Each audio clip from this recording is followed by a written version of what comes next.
আসসালামু আলাইকুম ওরহমতুল্লাহি ওবরাকাতুহু। আলহামদুলিল্লাহি রাব্বিল আলামিন ওয়াসসালাতু ওয়াসসালামু আলা রাসূলিহিল কারীম ওয়া খাতামান নাবিয়্যিন ওয়া আলা আলিহি ওয়া সাহবিহি আজমাইন। সুপ্রিয় দর্শক, সকলকে স্বাগত জানাচ্ছি আজকের দ্বীনি শিক্ষা অনুষ্ঠান থেকে। জীবন ঘনিষ্ঠ সমসাময়িক বাস্তবতার আলোকে আমাদের জীবন ঘনিষ্ঠ যেই বিষয়গুলো জীবনের জন্য একজন ইমানদার মুত্তাকি হিসেবে, মুসলমান হিসেবে আমাদের যা জানা মানা দরকার, সেই সকল বিষয় নিয়ে আমরা আপনাদের সামনে উপস্থাপন করে থাকি। সেই বিষয়গুলো নিয়ে আজকে আমরা আলোচনা করব, যে বিষয়টা আমাদের একান্ত গুরুত্বপূর্ণ। আজকে আমাদের অনুষ্ঠানে উপস্থিত হয়েছেন, আলোচনা অংশগ্রহণ করবেন এটিএন বাংলা আমাদের সকলের প্রিয় মানুষ, প্রিয় মুখ, শেখ আল্লাম শেখ শাহ ওয়ালিউল্লাহ হাফিজাহুল্লাহ। আসসালামু আলাইকুম ওয়া রাহমাতুল্লাহি ওয়া বারাকাতুহু। ওয়ালাইকুম সালাম রহমতুল্লাহ।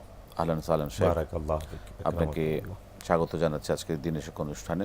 আল্লাহ সুবহানাহু ওয়া তাআলা কোরআন কারিমে যে বিষয়টাকে খুব গুরুত্ব দিয়েছেন, ইয়া আইয়ুহাল্লাযীনা আমানু লা তাখুনুল্লাহ ওয়ার রাসূল ওয়া তাখুনু আমানাতিকুম ওয়া আনতুম তা'লামুন। কোরআনের ভাষ্য, হাদিসা এভাবে এই বিষয়ে গুরুত্ব দেন, লা ঈমানা লিমান লা আমানাতা লাহু, যার আমানত নাই তার ঈমান নাই। কত গুরুত্বপূর্ণ কথা। এই আমানত সম্পর্কে আমাদের সচেতনতা, আমাদের গুরুত্ব আমরা কি কতটুকু দিয়ে থাকি, আমানত বিষয়টা সম্পর্কে আমরা কতটুকু আমরা অবগত আছি, এই বিষয়ে আলোচনা শুনবো। মোহতারাম শেখ এই বিষয়ে বলবেন যে এই আমানত সম্পর্কে কোরআন সুন্নাহর আলোকে আমাদের কি জ্ঞান ধ্যান থাকা প্রয়োজন বলে আপনি মনে করেন? বারাকাল্লাহু ফিক। আলহামদুলিল্লাহ ওয়াসসালাতু ওয়াসসালামু আলা রাসূলিল্লাহি ওয়া বা'দ। আকুলু বিল্লাহি তাওফিক। দেখুন, আমরা সবাই জানি মুহাম্মদুর রাসূলুল্লাহ সাল্লাল্লাহু তাআলা আলাইহি ওয়াসাল্লাম তিনি আমাদের রাসূল, তিনি আমাদের শিক্ষক, তিনি আমাদের আদর্শ, তিনি রাহমাতুল লিল আলামিন। আল্লাহ তাআলা মুহাম্মদ বিন আব্দুল্লাহ সাল্লাল্লাহু তাআলা আলাইহি ওয়াসাল্লাম মক্কায় তিনি জন্ম নিলেন, বেড়ে উঠলেন। তবে ওহী নাজিল হলো 40 বছর বয়সে। কিন্তু রাসূলুল্লাহ সাল্লাল্লাহু আলাইহি ওয়াসাল্লাম জন্ম থেকে নিয়ে বেড়ে উঠে কৈশোর, যৌবন, 40 বছরে পদার্পণের আগে আরবের ওই সমাজে মুহাম্মদুর রাসূলুল্লাহ সাল্লাল্লাহু আলাইহি ওয়াসাল্লামের দুইটি গুণ সামাজিকভাবে স্বীকৃত হয়েছিল। অন্ধকার যুগে সবাই দুইটি গুণ একজন ব্যক্তিকে চিনত, এর একটা আস-সাদিক আর একটা আল আমিন, একটা সত্যবাদী আর একটা আমানতদার। সুতরাং আমরা তো ওই সত্যবাদী নবীর উম্মত, আমরা ওই আমানতদার নবীর উম্মত, এবং তার কাছে ওহী নাজিল হওয়ার আগের থেকে তিনি সমাজে সবার কাছে আমানতদার, সত্যবাদী বলে প্রসিদ্ধি লাভ করেছিলেন। এটা সহজেই অনুমেয় যে ঈমানের পূর্ব শর্ত আমানতদারিতা। ঈমানের পূর্ব শর্ত যদি আমানতদারিতা না হতো, তাহলে অন্ধকার সমাজে রাসূলুল্লাহ সাল্লাল্লাহু আলাইহি ওয়াসাল্লাম আস-সাদিক আল আমিন বলে খ্যাতি লাভ করার কারণ ছিল না। সবকিছু সুস্পষ্ট অনুধাবন করার বিষয়। সুতরাং আমরাও আমাদের জীবনটাকে দেখুন, ইসলাম আমাদেরকে মুকাল্লাফ করে কখন থেকে ব্যক্তির উপরে শরঈ বিধান ফরজ হয়, যখন প্রাপ্তবয়স্ক হয়। আর প্রাপ্তবয়স্ক হওয়ার আগ থেকেই এই দুইটি জিনিস চর্চা করতে হবে ব্যক্তি জীবনে, পারিবারিক জীবনে, সামাজিক জীবনে। সবাই সত্যবাদী হবে, সবাই আমানতদার হবে। সত্যবাদিতা, আমানতদারিতা যখন জন্ম পরবর্তী বাস্তবতায় শৈশব কৈশোর চর্চা করবে এবং প্রাপ্তবয়স্ক হয়ে ইবাদত শুরু করবে, সেই সত্যিকারের মুমিন, সেই সত্যিকারের মুসলিম। চমৎকার বলছেন মোহতারাম, যে একজন সত্যিকার মুসলমানের মানুষের মানে বেসিক যে ফাউন্ডেশন, সেটা হচ্ছে সততা এবং আমানতদারি। সুবহানাল্লাহ। এবং এই আয়াতের সুন্দর ব্যাখ্যা থেকে আমরা বিষয়টাকে আমরা সামনে আনতে পারি। যার যার আমানতদারি নেই তার ঈমান নাই। এটা হাদিস, রাসূলুল্লাহ স্পষ্ট বলেছেন, লা ঈমানা লিমান লা আমানাতা লাহ। যার কাছে আমানতদারিতা নাই তার কাছে অবশ্যই ঈমান নাই, মানে কোনো গুরুত্ব নেই। মোহতারাম, আমরা যে বিষয়টা আসলে আমানত, যে বিষয়টা আমানত হলো দায়িত্ব, কর্তব্য, এই আমানত তো জীবনের প্রত্যেকটা ক্ষেত্রে, প্রত্যেকটা মানুষের জীবনের কোন ক্ষেত্রে আমানত নেই আমাদের? ব্যক্তি জীবনে, সামাজিক জীবনে, আল্লাহর সাথে আমার আমানতদারের সম্পর্ক রয়েছে, রসুলের সাথে আমানতদারের সম্পর্ক রয়েছে, পরিবারের সাথে আমার আমানতদারের সম্পর্ক রয়েছে। প্রত্যেকের অবস্থান থেকে যে এই আমানতদারির সম্পর্কে, আমানতের পরের বিষয়টা হচ্ছে খেয়ানত। আমানত না থাকলেই খেয়ানত, যেটা একটা একটার বিপরীত। একটা বিপরীত। এই আমানতের দায়িত্ব কর্তব্য সম্পর্কে এর গুরুত্ব সম্পর্কে যদি একটু বলতেন। দেখুন, এক নাম্বার আপনি যেটা স্পষ্টই বলেছেন, আল্লাহ তাআলা তিনি আমাদের স্রষ্টা, স্রষ্টার সাথে আমাদের আমানতদারিতা, কারণ আল্লাহ তার নিজের পরিচয় দিয়েছেন। আল্লাহ তাআলা সূরাতুল ইখলাস, আল কোরআন আল কারীমের 112 নম্বর সূরা, এর মধ্যে রব্বুল আলামিন তার নিজের 5টি গুণ দিয়ে পরিচয় করিয়েছেন তাকে। আল্লাহ আহাদ, আল্লাহ একক, কোনো ভগ্নাংশ নাই, আর কোনো কিছু যুক্তও হবে না। আল্লাহ আহাদ, একক। 2 নম্বর আল্লাহুস সামাদ, আল্লাহ কারো মুখাপেক্ষী নন। তারপরে লাম ইয়ালিদ, তিনি জন্ম দেননি। ওয়ালাম ইউলাদ, তার থেকে কেউ জন্ম নেয়নি। তিনি জন্ম নেননি, তিনিও কাউকে জন্ম দেননি। আর 5ম, ওয়ালাম ইয়াকুন লাহু কুফুয়ান আহাদ, সমকক্ষ, তার সমকক্ষ কেউ নাই। এই যে আল্লাহ তার নিজের পরিচয় দিলেন, এই 5টি গুণ যার আছে তিনি আল্লাহ তাআলা। 5টার যে কোনো একটা যার কাছে না থাকবে সে রব হতে পারবে না, আল্লাহ হতে পারবে না। আল্লাহ ওই সত্তা যার মধ্যে মৌলিক 5টি গুণ, সূরাতুল ইখলাসের ভিত্তিতে।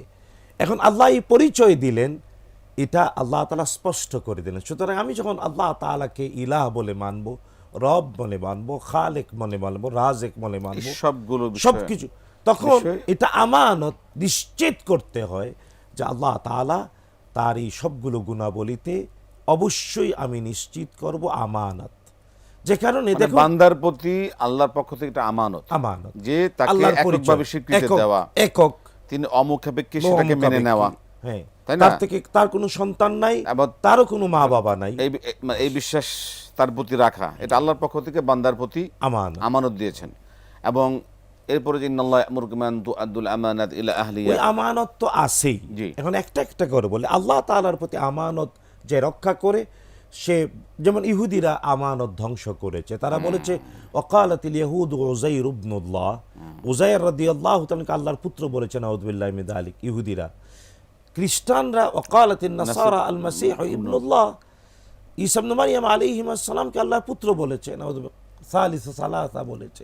এ দ্বারা আমানত ধ্বংস করেছে। কিন্তু আমরা উম্মতে মুহাম্মাদি, আমাদের শ্রেষ্ঠত্ব হলো আমরা আল্লাহর আমানত রক্ষা করি।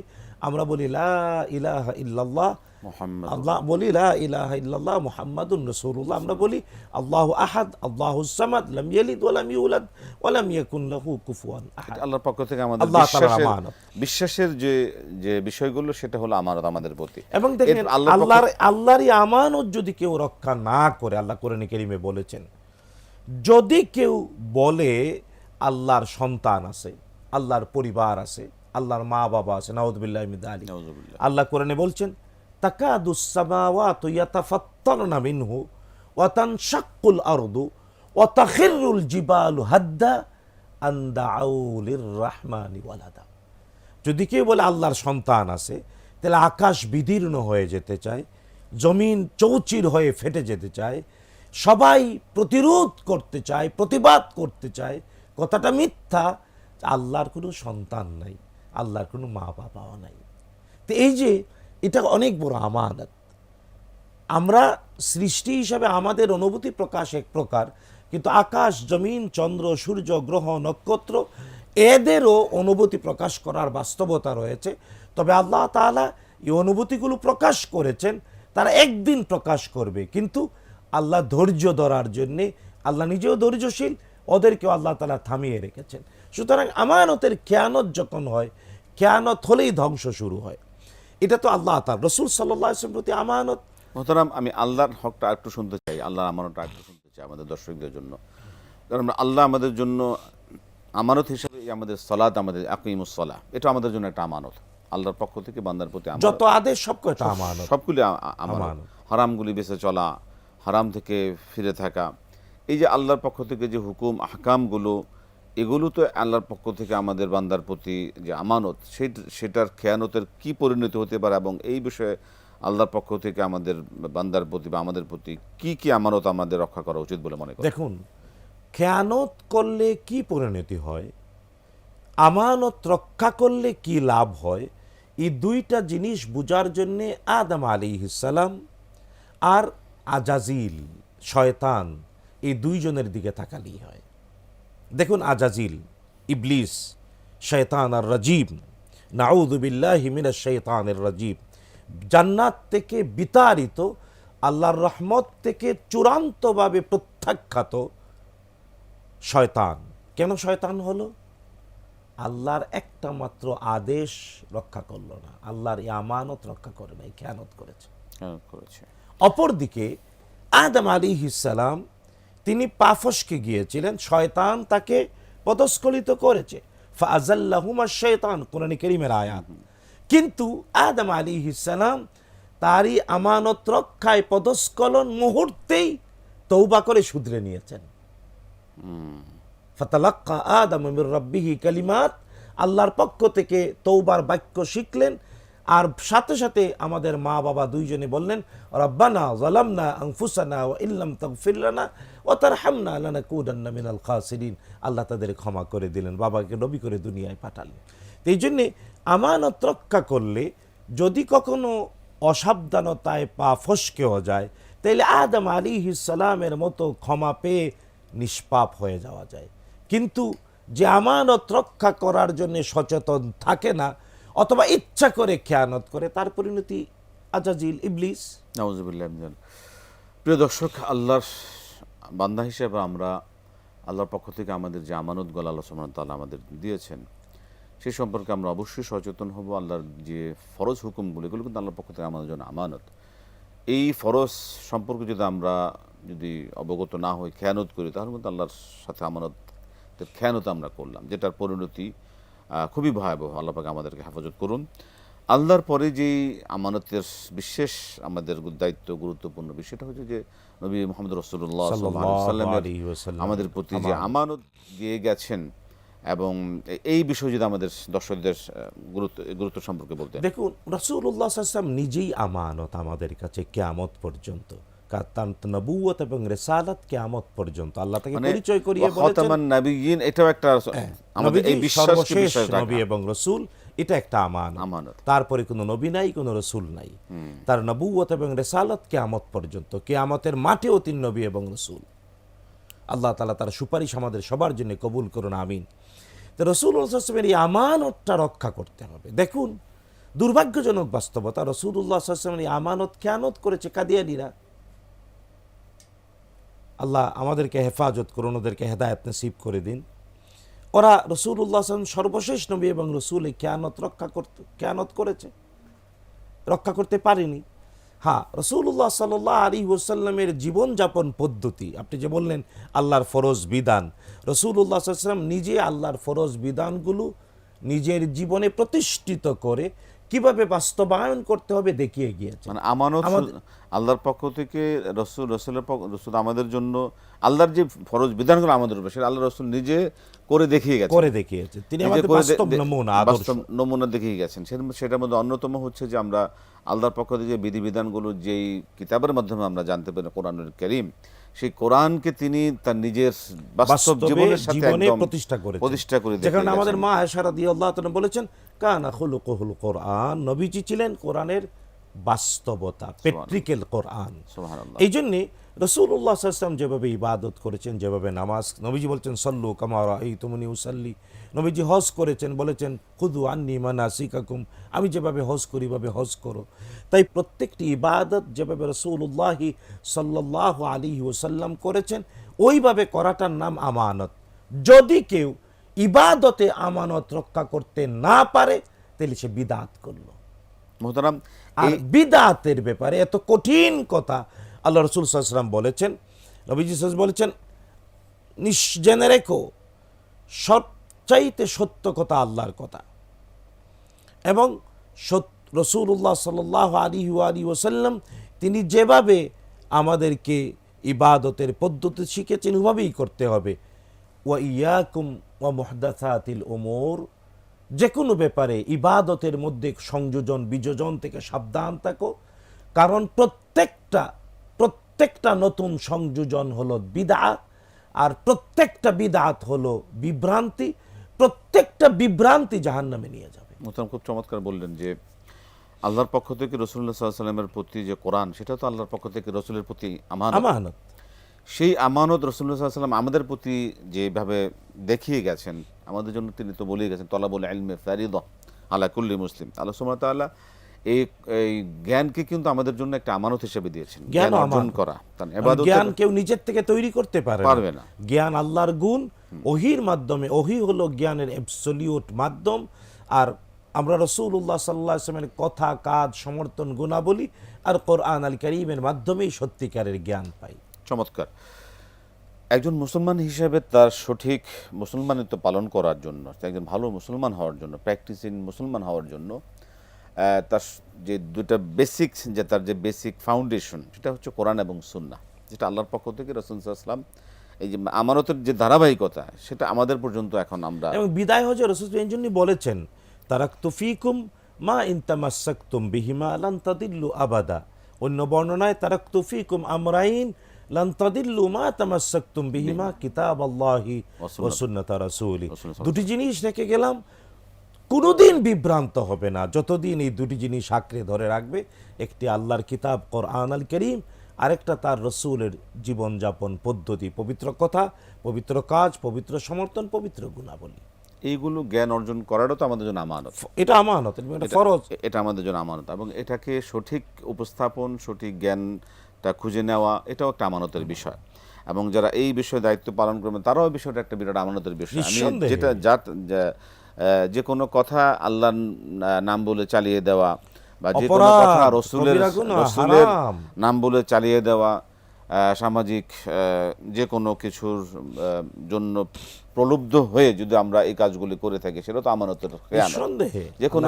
মোহতারাম, এক্ষেত্রে যদি মাসালার যে একটা বিষয় রয়েছে, যে কোনো বিষয়ে জানার জন্য আমরা কোরআন সুন্নাহর সম্পর্কে যারা অভিজ্ঞ বা পারদর্শী, যারা ওয়াকিফাল, সেই ক্ষেত্রে তো আমাদের ইটান বাংলাতে একটা প্রোগ্রাম হয় যে ফাসআলু আহলা যিকরি ইন কুনতুম লা তা'লামুন, আল্লাহ তাআলার যে এই বিষয়গুলো। তো এই বিষয়গুলোর ক্ষেত্রে যে আমাদের দর্শকদের একটা গুরুত্বপূর্ণ বিষয় দিতেন, যে আসলে কোরআন সুন্নাহ সম্পর্কে জানার একটা অথেন্টিক একটা সোর্স থেকে যদি আমরা জানাটা কতটুকু গুরুত্বপূর্ণ, এবং সেই ক্ষেত্রে যারা এই বিষয়ে বলবেন, নিবেন, কার কতটুকু দায়িত্ব, কর্তব্য, এবং সেই বিষয়ে আমানতের কি গুরুত্ব রয়েছে। ধন্যবাদ। এক নাম্বার হলো, দেখুন, মানুষের মৌলিক অধিকার হলো জানাটা মানুষের মৌলিক অধিকার। প্রত্যেক মানুষই প্রশ্ন করে জানবে, অথবা পড়ালেখা করে জানবে, অথবা সমাজ থেকে জানবে, অথবা বিভিন্ন মাধ্যম থেকে জানবে। জানাটা মানুষের মৌলিক অধিকার। হ্যাঁ, যিনি সঠিকটা জানাতে পারেন তিনি শ্রেষ্ঠ। কারণ আদম আলাইহিস সালাম জান্নাতে ফেরেশতারা আল্লাহর প্রশ্নের জবাব দিতে পারেননি। আল্লাহ তাআলা আদমকে বলেন, ইয়া আদম আম্বিহুম বিআসমাইহিম, ও আদম, তুমি এদেরকে, এরা পারে নাই, ওদেরকে সবগুলো নাম গুণাগুণ বলে দাও। ফালাম্মা আম্বাহুম বিআসমাইহিম, আদম আলাইহিস সালাম একটা একটা করে নাম আর গুণাগুণ বলে দিলেন। এই আদমের শ্রেষ্ঠত্ব। আল্লাহ বলেন উসজুদু লি আদম, সবাই মিলে আদমকে সেজদা করার আল্লাহ আদেশ করলেন।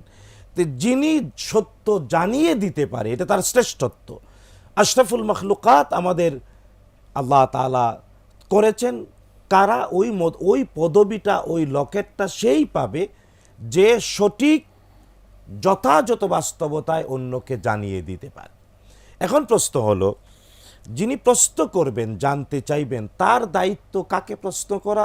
আল্লাহ তাআলা আপনি যে আয়াত তেলাওয়াত করেছেন, আল্লাহ তাআলা দুইবার এই আয়াতটা কোরআন আল কারীমে বলেছেন, আউযু বিল্লাহি মিনাশ শাইতানির রাজিম, ফাসআলু আহলা যিকরি ইন কুনতুম লা তা'লামুন। আল্লাহ বললেন যদি না জানো, কারণ জানার পরে ওই যে ঠেটামি করে প্রশ্ন করা যাবে না, আটকানোর জন্য প্রশ্ন করা যাবে না, আছে না, মানে আল্লাহ তাআলা হেদায়েত নসিব।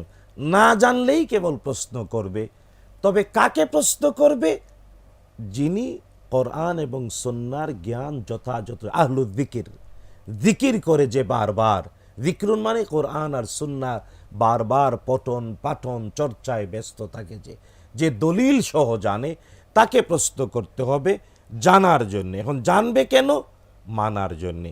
সুতরাং এখানে এই আয়াত স্পষ্ট করে দেয় তিনটি বৈশিষ্ট্য। এক নাম্বার, যিনি উত্তর দিবেন তিনি দলিল সহ জানতে হবে। দলিল সহ যিনি জানেন না তিনি বলবেন আমি জানি না।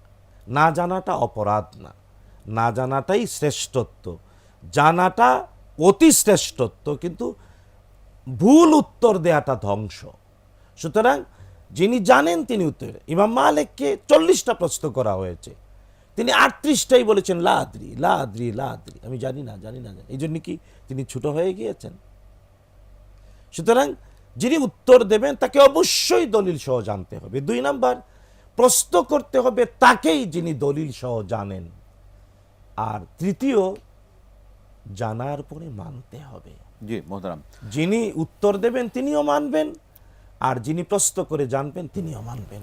আপনার এই আলোচনা থেকে আমরা স্পষ্ট, প্রিয় দর্শক, আমরা এদিকে একটু গুরুত্ব দিব যে একজন মুসলমান হিসাবে, ইমানদার হিসাবে, আল্লাহর বান্দা হিসাবে আল্লাহর কোরআন সম্পর্কে, দিন সম্পর্কে, রাসূলুল্লাহ সাল্লাল্লাহু আলাইহি ওয়াসাল্লামের সুন্নাহ সম্পর্কে জানা কিন্তু একটা আল্লাহর পক্ষ থেকে আমানত, রাসূলের পক্ষ থেকে আমানত। রাসূল সাল্লাল্লাহু আলাইহি ওয়াসাল্লাম যে 2টি বিষয় আমাদের জন্য বলে গেছেন, এই বিষয়গুলোকে আঁকড়ে ধরা মানে কি? এই বিষয় থেকে জ্ঞান অর্জন করা, এটাও আমাদের প্রতি একটি আমানত। আদেশ, আদেশটা আমাদের জন্য আমানত।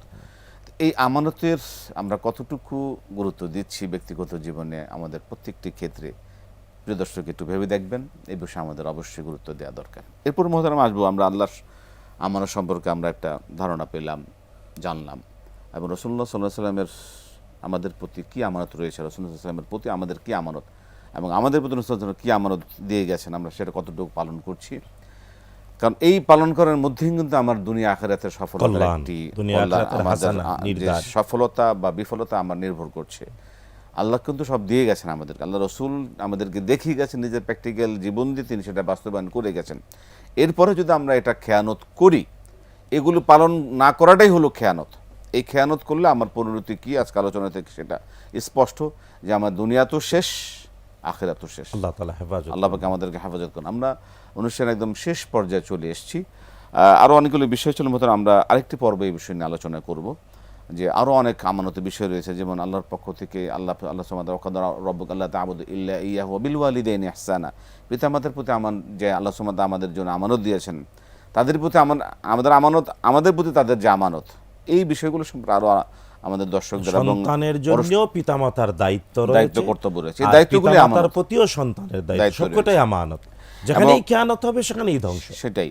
এবং এই ক্ষেত্রে আরও যে পরস্পরের প্রতি পরস্পর যে আমানতের বিষয় রয়েছে, একজন ব্যবসায়ী হিসেবে তার কি আমানতদারির গুরুত্ব, তাৎপর্য রয়েছে, এই বিষয়গুলো আরও আলোচনা শোনা দরকার, আলোচনা করবো ইনশাল্লাহ। আজকে আলোচনা এখানে শেষ করতে হচ্ছে মোহতারাম, আরও বিষয় ইনশাল্লাহ আরও শুনবো কোরআন সুন্নাহর আলোকে। মোহতারাম আপনাকে অসংখ্য ধন্যবাদ, জাযাকাল্লাহু খায়র, বারাকাল্লাহু ফীকুম। প্রিয় দর্শক, আল্লাহ পাক আমাদের কবুল করুন। আমরা যেন আমাদের আল্লাহর পক্ষ থেকে, রাসূলুল্লাহ সাল্লাল্লাহু আলাইহি ওয়াসাল্লামের পক্ষ থেকে যে আমানত আমাদের জন্য দেয়া হয়েছে, সেটা যেন আমরা অনুসরণ, জানা, মানা আমাদের জন্য, আমরা যেন সেটাকে করতে পারি। আল্লাহ পাক আমাদের সেই তৌফিক দান করুন। আজকে শেষ করছি, বিদায় নিচ্ছি। আসসালামু আলাইকুম ওয়া রাহমাতুল্লাহি ওয়া বারাকাতুহু।